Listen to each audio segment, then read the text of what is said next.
చిన్న సీఎం పవనాలు సారు శ్రీమంతుడు గెటపేసిండు గదా. శ్రీమంతుడంటే మల్లేదో అనుకునేరు. సినిమాల మహేష్ బాబు లెక్కనే సైకిల్ దొక్కే కార్యం ముంగటేసుకున్నాడని. అయితే ఏం లేదోల్లా. విజయనగరం జిల్లా జాడవారి కొత్త వలస అనే ఊళ్ళున్న సిద్ధు అనే ఇంటర్ చదివే గీ పిల్లగాడే తయారు చేసిండట గీ సైకిల్ ను.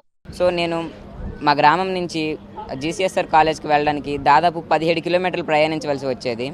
ఈ 17 కిలోమీటర్లలో కూడా దాదాపు 3 కిలోమీటర్ల వరకు కాలినడకన నడిచి మిగిలినంతా ఆటో ఆర్ బస్తో వెళ్ళవలసి వచ్చేది.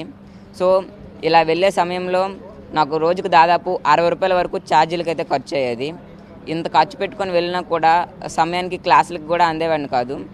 సో నేను నాకున్న పరిజ్ఞానంతో నాకు వచ్చిన ప్రాబ్లంని నేనే సాల్వ్ చేసుకోవడం జరిగింది. గదన్నట్టు ముచ్చట.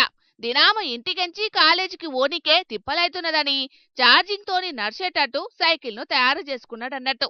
3 గంటలు ఛార్జింగ్ పెడితే చాలు 80 కిలోమీటర్ల దాకా నడుస్తుందట. ఉపాయం ఉన్నోడు ఉపాసం ఉండడన్నట్టు సొంత ఆలోచనలతోని ఛార్జింగ్ సైకిల్ ను తయారు చేసుకొని అటు పైసల ఖర్చు ఇటు కాలేజీకి నడుచుకుంటూ పోయే తిప్పలు తప్పించుకున్నాడన్నట్టు. ఇక పిలగాని ముచ్చట తెలుసుకున్న పవనాల సారు మంగళగిరి పార్టీ ఆఫీస్కు పిలుచుకొని మరీ తారీఫ్ చేసిండు ఆ తమ్ముణ్ణి. గంతేకాదు పిలగాన్ని సైకిల్ మీద ఎక్కించుకొని ఆఫీస్ ముంగట కొద్దిసేపు తిరిగిండు. అటెంకాల ₹1,00,000 చెక్కును చేతిలో పెట్టి keep it up my boy, గిసంటి వస్తువులను నువ్వు ముంగటెన్నో కనిపెట్టాలనని, నీకు ఆ దేవుడు ఆశీస్సులెప్పుడు ఉండాలని దీవనార్థులు పెట్టిండట.